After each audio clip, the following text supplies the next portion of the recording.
Cheers, peeps. Welcome to Hopefully Here Reading. I am Hope, and as always, I'm super stoked to have you here.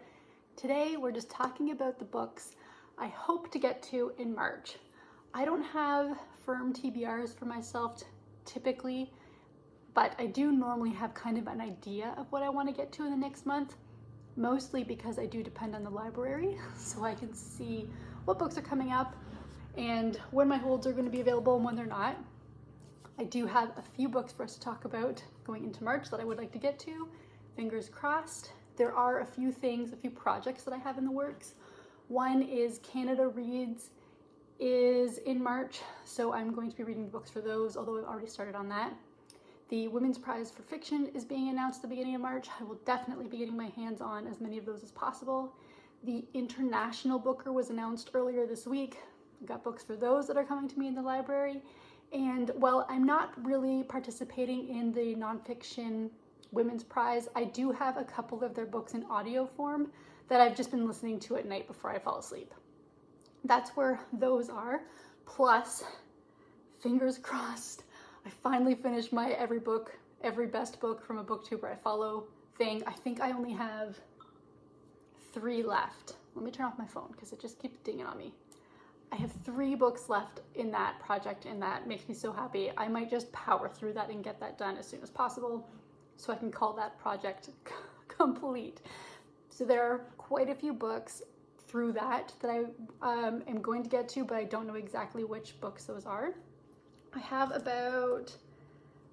4 physical books here that I'm going to talk about. I have 3 that I need to pick up from the library, and I have every book I own physically I have not read in this little mug, and I think I am going to pick one and try to get to it.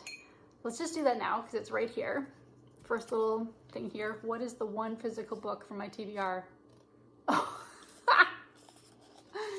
It is The Passage by Justin Cronin, and it's up at the very top there. That's just so funny because somebody the other day commented on one of my videos about how much they hated this book. And I was saying that it's super big, that I have to like it, otherwise it's just not gonna be worth my time. So, you know, it'll be good, because if I don't like it, it gets it off my shelf, because it does take up quite a bit of space. And if I do like it, it's a part of a series. So there, it's plus.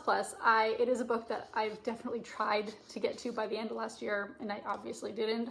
So The Passage by Justin Cronin, oh gosh, is gonna be on. Let me just grab it. Oh man, look how big this thing is. Holy pants. It's over 650 pages. Okay, well, it's on the TBR. Let's see how picking a book out of a cup works for me, but there we go. We may as well just talk about the next big book on the list, and that is Fowler by John Gwynne. This is book 2 in the Faithful and the Fallen series. I loved the first book of the series. I'm very, very excited to get to the second one. And I imagine we're just going to continue following some of the same characters. A lot of treachery was afoot by the end of book 1, and I really enjoyed the characters that we were following. He doesn't seem like he's going to shy away from killing your favorite characters off. It'll probably be heartbreaking, but I'm expecting very, very good things from this book. I also have You Only Call When You're in Trouble by Stephen Macaulay.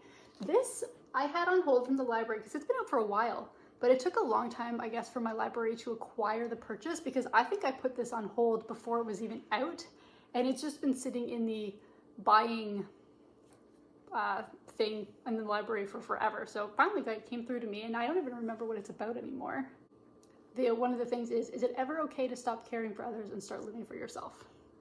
But I just remember at the time I wanted to read it. Here we go. It is pretty short. I imagine it wouldn't take too long for me to get through. We then have Quarter Life by Devika Reg. I apologize. I don't know how that is supposed to be pronounced. And this is, first of all, it's a book that has come up a couple of times for the Women's Prize in Fiction predictions videos that I've been watching. And I believe it takes place in India, I think. I think it's got a lot of politics, and I'm looking forward to reading this one. Again, not totally sure what it's about, but I heard somebody raving about it and decided to give it a go. another pretty big book. Apparently it's gonna be the month of big books. And then I've got I'm Afraid You've Got Dragons by Peter S. Beagle. Again, a book I just heard somebody talking about and was curious. I don't know a ton about this one either. Something about dragons are common. It just sounds, honestly, it's the title that got me more than anything. I am curious to see what this is like because I've never read from Peter S. Beagle before, and I think he's a pretty prolific writer. He's won some pretty big awards. I'm very curious. And the end papers, all the dragons. So one thing about library books is you can always see very well what they are because the stuff's all taped up, but I'm excited to read this one. And then on hold, I have The Rainfall Marketplace. Let me pull it up so I know who the author is. The Rainfall Marketplace by Yu Yang Guan. And this, I believe, is about a book about somebody who can go to a market and can essentially choose whatever life or whatever path they want their life to take, but they have a limited amount of time or they're stuck at the market. Honestly, it's kind of giving me Midnight Library vibes. Is that the book? Where they're going through all these different ways their lives could have gone. We'll see how that one goes, but I'm excited to read it. And then I have Bunny by Mona Awad coming to me, which is, I'll be honest, a book that I'm a little hesitant to read, not because people freaking love this book, but I am not sure where it goes in the kind of graphic nature scale, and I am very squeamish. So I am not sure it's exactly the book for me, but I'm gonna give it a shot because so many people love it and I want to jump on the bandwagon and see if it can work for me. And I also have, what's the other book? I've got one other book coming to me from the library. Let's see. Let's have a sip of coffee while we do some searching. We also have, oh yeah, a book that I'm super, super excited about, Water Moon by Samantha Soto, because a girl that I work with has been raving about this book and I'm finally getting it because she just needs somebody to talk to about it. And I said, it's coming to me, I promise. So that book is waiting for me at the library. I'm very excited to have that one. Do I have anything else coming to me? Oh, I also have Greek Lessons by Kang Han. Han Kang, I apologize. Oh my gosh, how embarrassing. I have Greek Lessons by Han Kang coming to me, and I'm reading this one because I enjoyed The Vegetarian, sort of, but she did just win did she just win the Nobel Prize in Literature? She just won a really big prize in literature. It could have been the Nobel or the Pulitzer. I'm not sure which one, and I apologize. And so I have been wanting to kind of just give her another chance just to see if any of her other books work for me, because while I enjoyed The Vegetarian, I didn't love it. So I wanted to give her another chance because I believe this is her newest one. But